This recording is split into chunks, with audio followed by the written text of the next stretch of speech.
আসসালামু আলাইকুম। আমি মুমিনার দিনকাল থেকে মুমিনা বলছি। আপনারা সবাই কেমন আছেন? আলহামদুলিল্লাহ, আমরাও সবাই ভালো আছি। আপনারা পৃথিবীর যে প্রান্ত থেকে আমার ভিডিওগুলো দেখতেছেন তাদেরকে জানাই অসংখ্য অসংখ্য ধন্যবাদ।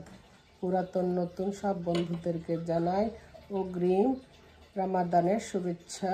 আল্লাহ যেন আপনাদের সবাইকে রোজা করার তৌফিক দান করে, বেশি বেশি ইবাদত করার শক্তি দান করে।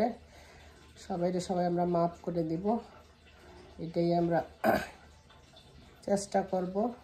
এখানে আমি কালকে যে আপনাদের সাথে কিছু রোল বানাইছিলাম হাতে, সেই রোলের কিছু স্টাফিং বাইচা ছিল, সেটা দিয়ে এখন আরেকটা রোল বানাচ্ছি সমোসার মতো করে। সেটা হইলো, একটা তো দেখাইছি স্প্রিং যেটা কিনা সিডের, সেটা বানায় দেখাইছি। আর এটা হলো আরেকটা হচ্ছে আমার হাতে বানানো। আর এটা আমি বানাইতেছি ঘরে যে পরোটা থাকে না, আমরা সেই পরোটা শীট দিয়ে করেন, এটা একদম পুরো পেটিসের মতো লাগবে। কারণ ওই পরোটাগুলো তো বাটার দিয়ে বানায়। এরকম 4 পিস করে নেবেন, নিয়ে এই দুই থেকে যেভাবে আমরা সিঙ্গারা ফোল্ড করি সেই রকমভাবে। এটা খাইতে বেশি মজা, একদম এটা আপনার পেটিসের মতো একদম ফুইলে। বাট এটা আবার যদি তেনে হয়ে যায় না, সেটা মজা লাগবে না, এটা সাথে সাথে খাইতে বেশি মজা। তো ভাবলাম এই কটা এভাবে দেখাই, সেই জন্য আপনাদের মাঝে একটু শেয়ার করলাম। অনেক সময় আমাদের ঘরে অনেক কিছুই থাকে, আমরা একটু বুদ্ধি খাটায় করলে অনেক সুন্দর সুন্দর জিনিস করতে পারি, বা অনেক অপচয় জিনিসও সেভ করতে পারি। এই যেরকম ফোল্ড করলেন সিঙ্গারার মতো, আর এই যে স্টাফিংগুলো দিয়ে দিবেন। এটা যে সবজির স্টাফিংগুলো যেটা ছিল সেটারই। পরোটা তো সবার ঘরেই থাকে, একটু বুদ্ধি খাটায় একটু কিমা আছে, শীত নাই বাসার মধ্যে, এটা একটু বানিয়ে ফেললেন। আরে এই যে হয়ে গেল। আরেকটা আপনাদের সুবিধার্থে দেখাচ্ছি। আপনারা কে কী বানিয়ে রাখতেছেন গো আপুরা? আমরা যতই কথা কই, ইবাদত করি, কিন্তু আমাদের খাওয়া ঠিকই আছে। বাংলাদেশে তো একদম প্রতিটা মোড়ে মোড়ে পেঁয়াজ ভাজতেছে, হালিম, মামা হালিম, এটা সেটা, কত রোল চাপ। পুরান ঢাকাতে গেলে বেশি দেখা যায়। আর অস্বাস্থ্যকর, তারপর সবাই কিনতেছে, রমজানে এত ভিড় থাকে। এই যে হয়ে গেছে, এইভাবে আপনারা বানায় নেবেন। আমি এটার উপরে একটা পলি দিয়ে দিব, পরোটারই পলি দিয়ে দিব। আরে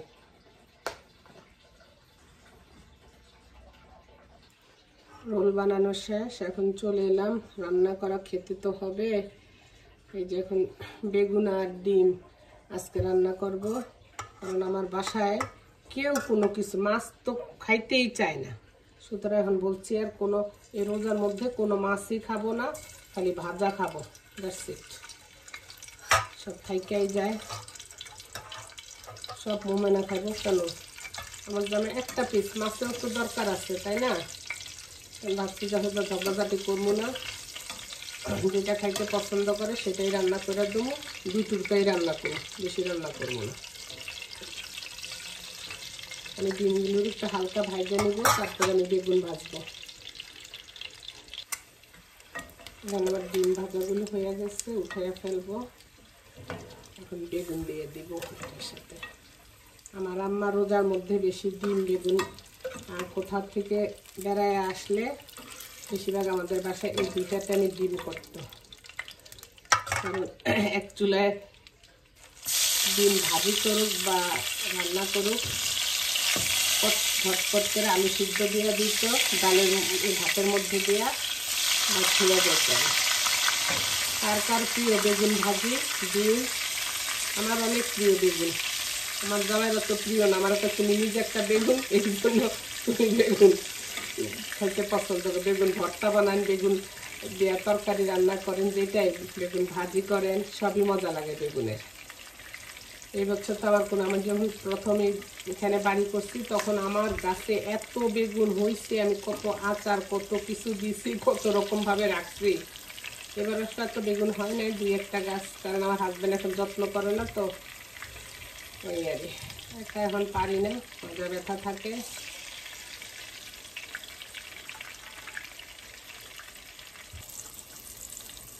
বেগুনগুলো ভাজা হয়ে গেছে। আমার আম্মা বলে মরারে মারুস কি লিগা, কয় মইরা রইছে কা, এই কথা কইলাম কি লিগা।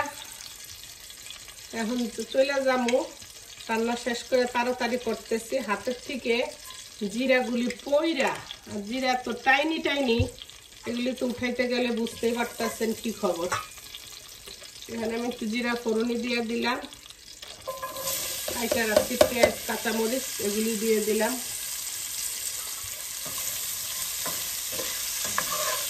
এগুলি একটু সল্টি টাইপের কইরা তারপরে আমি ডিম বেগুনগুলো দিয়ে দিব এর মধ্যে।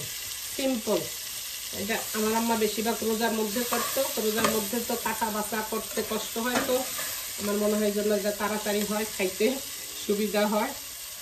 এবার ভাবছি যে কোনো মাছ খাবো না, মাংস পোলার লেগে করতে হইব, এই আর পেঁয়াজটা আমার হয়ে গেছে। আমি এই পর্যায়ে একটু তেলে নেওয়া জিরা পাউডার দিব।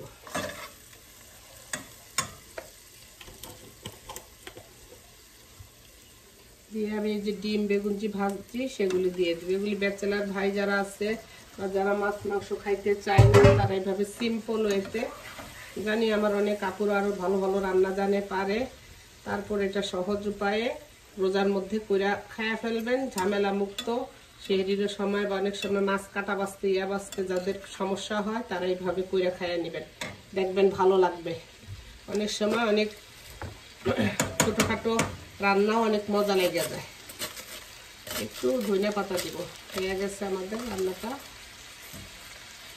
যদি ভালো লাগে প্লিজ লাইক করবেন, সাবস্ক্রাইব করবেন। সামনে রমজান আসতেছে, রমজান আমরা বেশি বেশি করে আল্লাহরে ডাকবো, বেশি বেশি করে সবাই সবার জন্য দোয়া করব, সবাই সবাইকে ক্ষমা করে দিব। যে যেখানে আছে শ্বশুর বাড়ি, বাপের বাড়ি, পাড়া প্রতিবেশী, বন্ধু বান্ধব সবাইকে জানাই অনেক অনেক ধন্যবাদ।